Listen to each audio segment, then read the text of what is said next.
The build continues. The FXR, almost finished here, but it's never ending.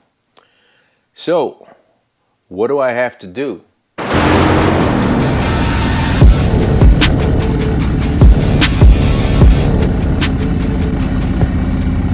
Well, as you can see, I have the fender and the struts taken apart. I have one bolt that I have to get to. It's right under here, and that is going to release the fender so that I can then install the sissy bar. If I haven't shown you the sissy bar yet, or rather if you haven't seen it, there it is. And that is what I'm going to be installing next. And after that, oh, there it went. I got a little mark right there, but it's not too bad. I don't know if you can see it. I was trying to avoid that. Oh well. After that, what comes is the seat and start it up. Well, I still have to connect the tail light. This tail light has given me problems. Well, I'm having problems with the brake light itself, because I need the brake switch, and the brake switch is right there. The brake switch is back here. I'm touching it there. So those go bad on these bikes. They're pretty notorious. And what I've been reading is that putting new fluid, changing your fluids out on this bike, that supposedly is part of the problem, because it gets gritty in there or whatever. It's old brake fluid, and that ruins that. So that is one of my steps to fix the brake light. But for right now, what I have to do is remove the fender to install the sissy bar, install the tail light, install the seat, and I could worry about that later. I mean, to be honest with you, on a motorcycle at night, yes, but in the daytime, I don't need it to test the bike. I can change that a little bit later. So what have I done so far? I have taken the shocks off. As you can see, I have taken these struts off. I have one bolt, and you could probably see it in there. Now, why do I need to take the fender off is because there's wires for the signal lights that go through here. And there's wires for the signal lights that go through here. So I cannot get the sissy bar on without first removing the signal lights themselves. So that's what I'm up against. Let's get to it and start taking things apart. Well, this is what we got.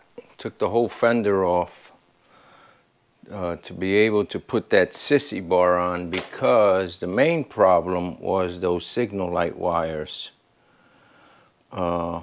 So now I'm gonna have fun. That looks like a fun project. You know, everything that you think is easy is never easy. Well, what a difference a day makes. So I came up with the great idea that I can run the wires. It's actually shouldn't be so bad. Where's my flashlight?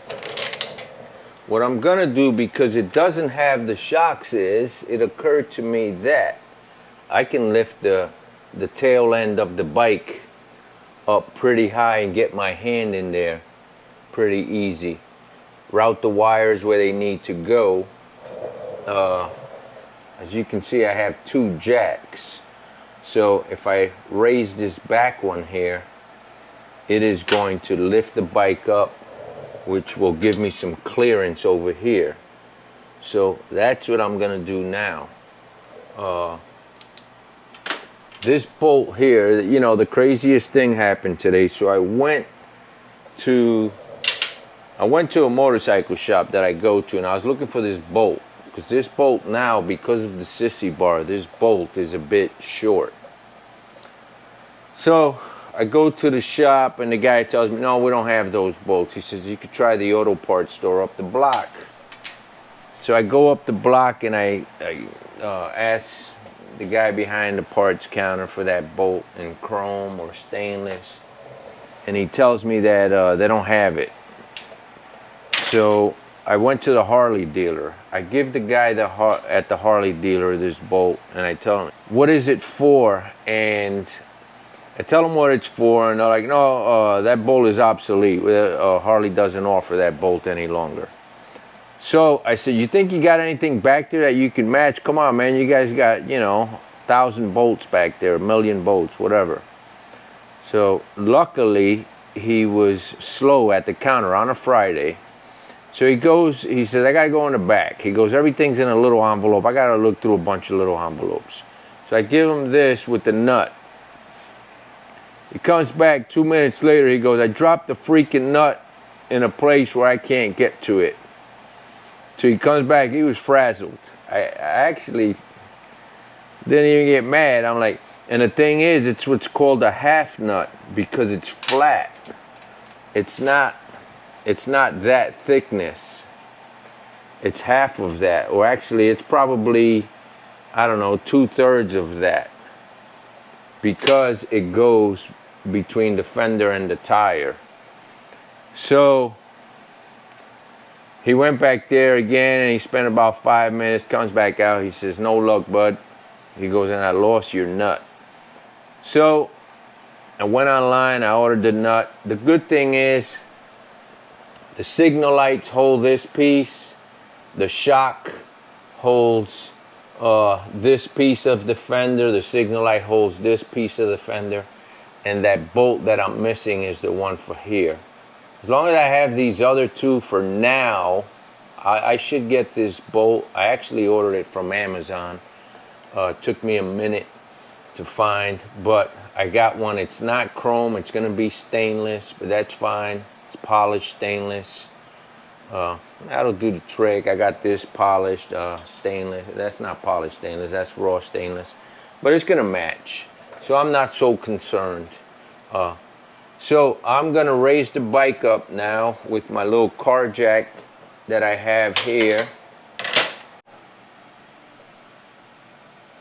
So that's how I have it. That's pretty high right there. I can get my hand in through there and run the wires where I need to. It's a good gap. No problem. Perfect. And I can even raise it some more. And I will tell you, I had a little oops moment where this jack made this one too low, and the bike, thank God, is strapped, moved back a little bit, and it, you know, you get that feeling. I'll keep it clean, where, yeah, something got clenched. But anyway, it's working. Let's take a look-see in here. I think it came out pretty good. The tail light wires are loose there. I'm gonna have to do something with that. But as far as this side, the loom and everything is in a proper place.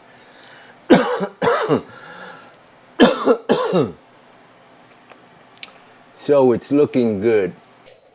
Okay, so we have put the wires, we spliced them, we connected them. The other side is still a little bit of a spaghetti, but I have a plan here. This is where all the wires for the brake lights come out, so I know how I'm gonna fix that. I did buy a brake switch today. It's just a matter of, does it fit or does it not? Put this plate back. Adjusted the foot peg because that bolt was touching the exhaust right there. So I was able to move it up because of the teeth on there. I was able to move it up one tooth and give it some clearance. So it is no longer touching the pipe. Heat travels, so I don't want this to get hot and my foot to be hot, and even though this is aluminum, it probably won't transfer heat as much. I want to avoid that, and more than anything, ruining the pipe. So on the other side, I did put the other foot peg. I install this. So now what I'm waiting for is those bolts. Change the brake switch, which I showed you the other day. And right now, because it's only 4 bolts, I am going to put the crash bar on. I already have the Loctite. I got the red Loctite on the bolts, and that is the crash bar. So let's get to work with that. And there it is. That's how I bought it. It didn't come in a box. I bought it from the local shop, trying to give the guy some business because he is a cool guy, and you know, I found out that it costs the same whether you buy it online or buy it from him. So the wait time is about the same. The only thing you have to drive, it's not delivered to your house. But if you can help your local shop guy out, do it. So I'm gonna have to put the camera. This thing is heavy, by the way. I don't know how much it weighs, but it's at least 20 to 25 pounds. I mean, it goes on perfectly. It did not come with bolts. So I have to put these in here by hand first. These things also work as a footrest. So highway bar footrest, like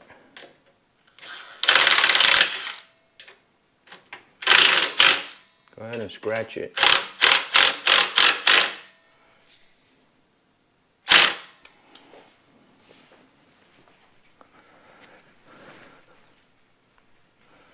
That's what it looks like.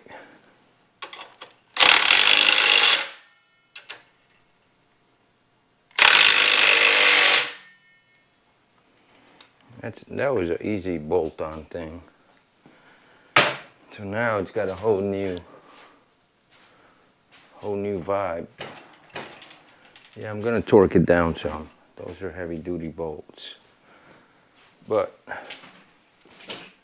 it's not bad. And like I said, it works as highway bars. You put your feet up here.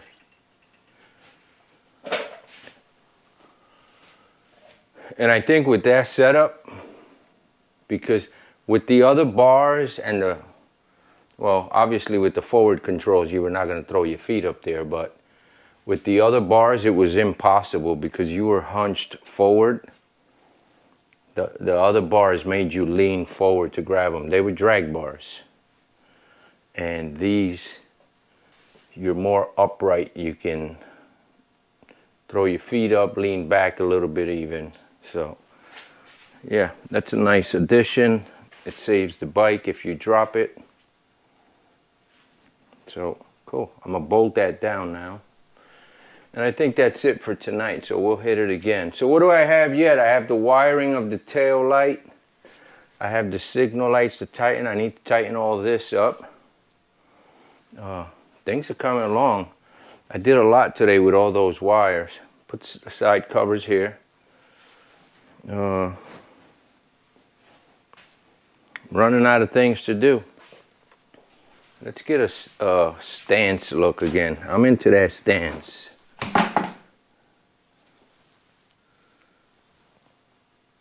I likes it. That's an FXR. Well, moving along here, we are going to try to get some of these scratches off. This has a lot of micro abrasions, micro scratches. It's hard to see if you can actually see the scratches. I can't tell by looking at the camera here. But I think, yeah, I think you can see. I think you can see the scratches that are pretty much all over. Right here. This is what I use. Car Pro Clear Cut. It's very forgiving and it does a wonderful job.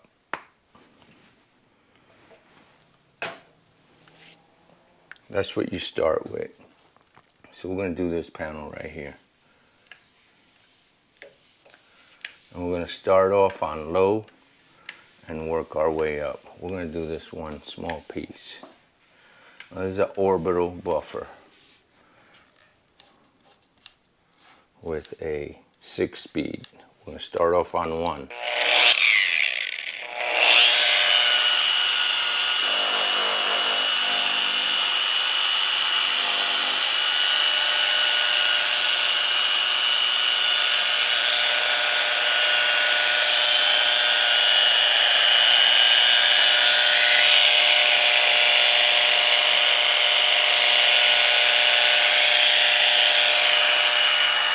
Now what you want to do is you want to do a cross hatch.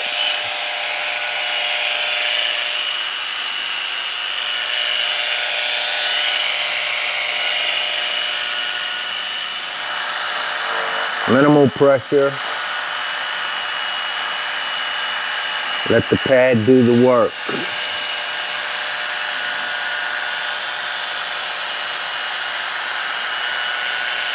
Slow and steady. You know, a lot of people are afraid they're going to burn the paint, which you can, but that's the beauty of this product. It is very forgiving. And at the same time, you can't be afraid to do it. You just have to do it. And now I'm going to increase speed.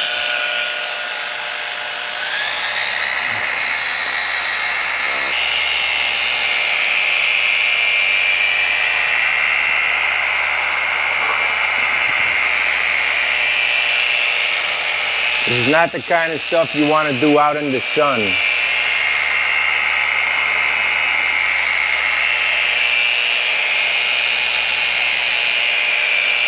That will help burn your paint.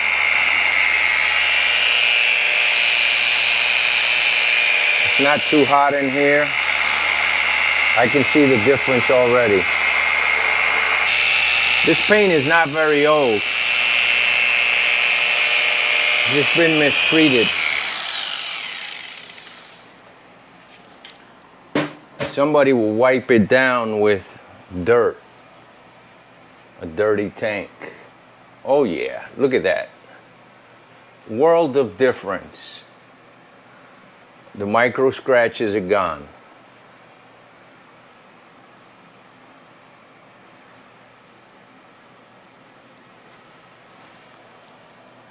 Look at it now.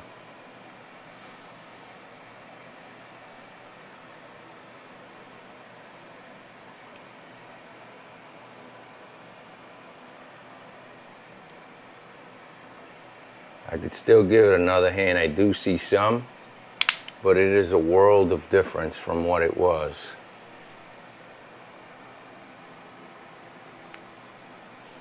Well, let's take a look at the other side.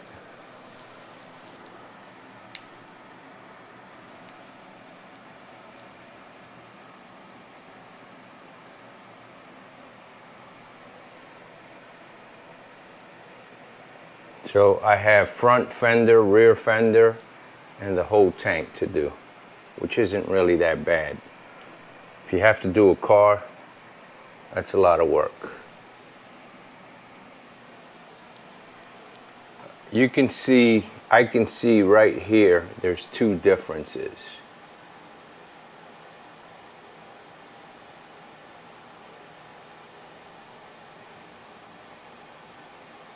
I'm not sure if the light is helping or making it worse, but as of right here, back, the scratches are pretty bad. Coming this way, looks a lot better.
So I'm going through and giving it a chrome polish, and I will say it makes a difference. You know, even after washing the bike, it has a film, the old chrome does, and it really brightens up the chrome. For example, this piece here, it didn't have any pitting, but when I put the chrome polish to it, it just gives it a different life, a new life. It gives it a better shine. Even with the few little flaws and scratches that it has, it just does something to it. Same thing with that. The lip of the wheels, that really sticks out, and you can see it there, the difference. And this is wash. That does not come out with wash. So I used the toothbrush a lot in certain areas. I did that cap, I did this, I did that right there, I did the air cleaner, I did the heads. This one had a little bit of pitting. It looks so much better now. I did the front wheel. I still have to do this section here where the forks are. This is a plastic cover, so I tried that because there is a little bit of, I don't even know if to call it pitting, but it didn't do much for that. So you can see a little bit here. It comes right off. Turns into a powder. So coming along, what other parts do I have to do? I want to detail clean this. I'm gonna take the bike out on this lift, or rather take the lift outside and clean the bike underneath with brushes and degreasers, and get rid of all that old oil and grease that's underneath. And like that, I can better identify if there's any leaks, so that I know where to fix it at. Right there you can see a lot of old oil, and that's because the old exhaust covered that area really well. The clutch cable here was quite dirty, again because the old exhaust covered this area up. They were not able to get to it. This is not chrome, but I hit that and it had little rust dots. They were really small, but I got rid of them. This right here, this got a new life. So chrome tends to get a film on it, and by doing the chrome polish, and I'm using Mother's chrome polish, I really like that product. I did my Electra glide with that, and I want to do all of this. I want to do these valve covers here. I want to do this brake. I want to do the kickstand. I want to do this. This really needs it. Eventually I want to buy a new dash, and FXR division sells it. So I have a little bit of work yet to do to detail clean this bike, and then I will be taking it out. I did put the new brake switch on earlier, and then I bled the brake, which was a real pain. I had to literally take the whole bleeder screw off, and with my mini funnel,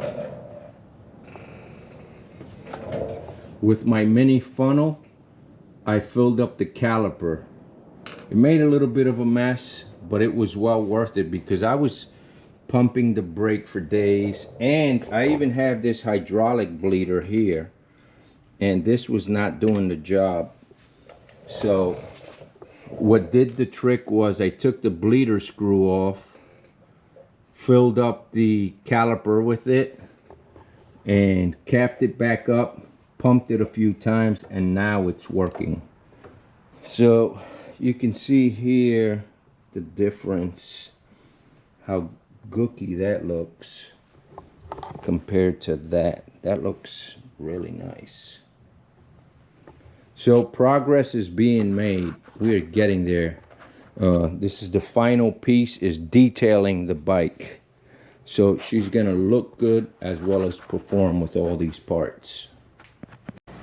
Okie dokie, so I got the tail light on. That's a big step.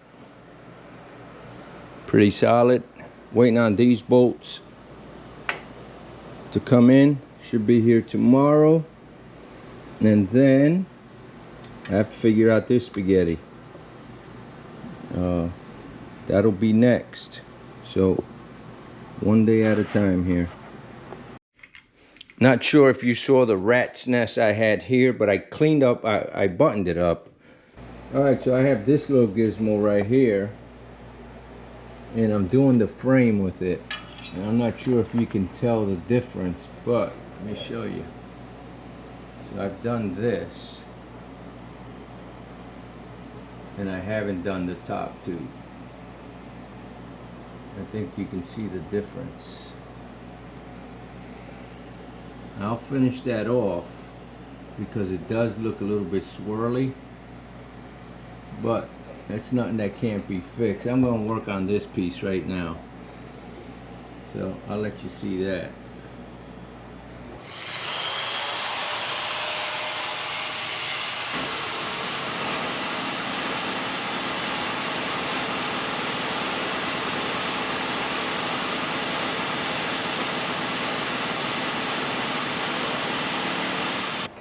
That got rid of the swirls, that second pass I gave here. And this is definitely, this is scratchy. A lot of micro abrasions on that. And that just looks clean. So it's coming along. So I'm not gonna do everything, but I'm gonna do like these sections here. The most important ones, probably a little bit on the down tubes, the neck. It's not a lot. It's not very time consuming. It's not hard work. So right here is a lot of wear from the foot, I guess. A lot of micro abrasions on that. So I just did one pass. This looks great. Oh, this area here, I guess because of shoe wear, looks a little bit rougher. It looks a lot better than it did, but so I'll hit that again. Pass number 2 did the trick. Looks a lot better right here. And that's what you call details. Just all those little details add up. So I'm going to continue on with the frame. This one's in a good place to hold everything. So that one's loose. I don't know if that one's going to make it or not. It's holding on by a thread.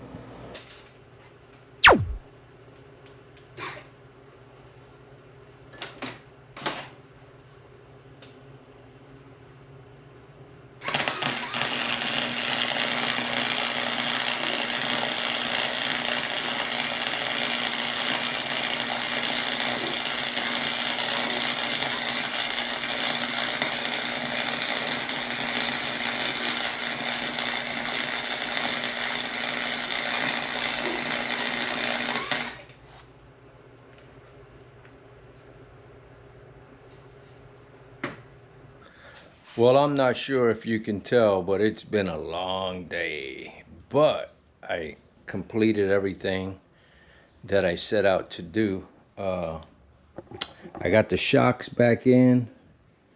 What else? I got that sealed. I got my kickstand. Might look a little weird, but I made this block. And I put some heat paint on it, and then I hit it with the heat gun a couple times.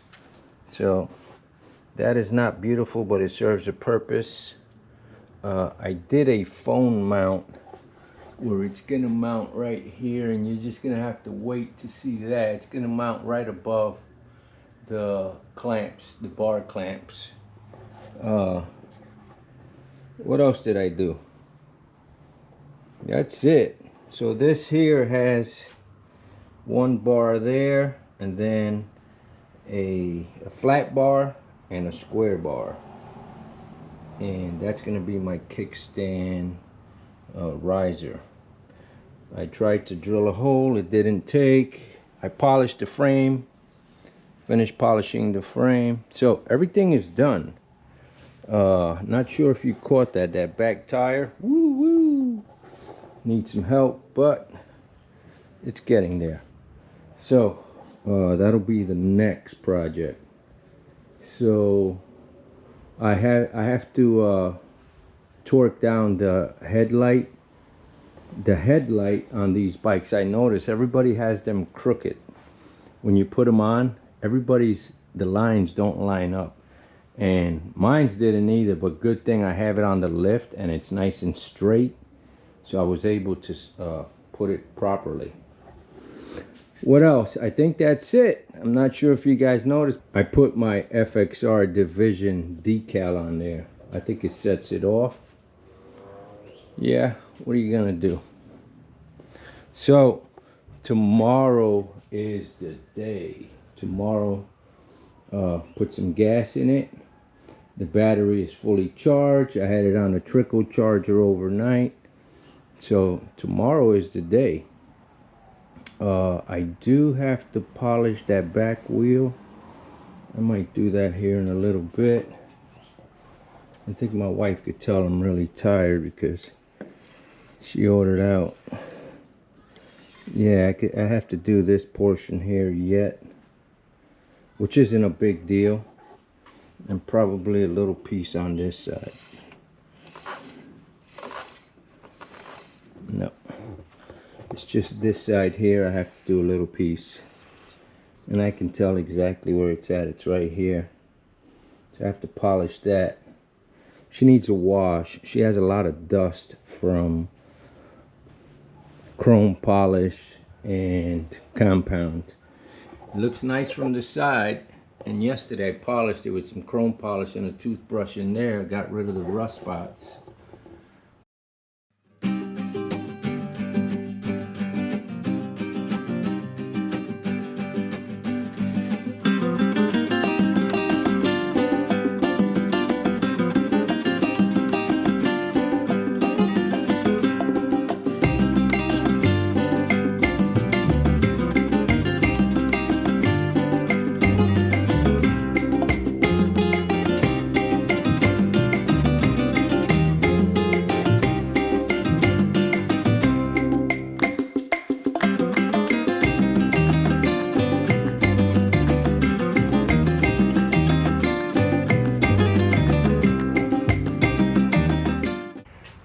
Well, I have finished washing and polishing the bike. I put some ceramic coat on it, some spray-on ceramic coating, but let me show you.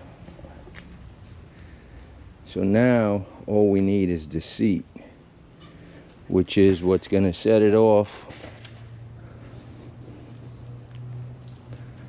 and we're gonna put that on right now.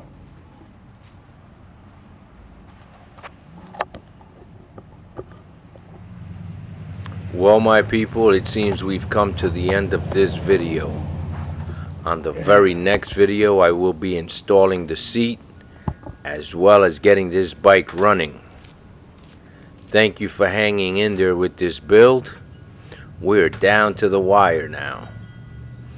As always, you all take care. Watch out with the crazy people on the roads, and I will catch you on the next one. Adios.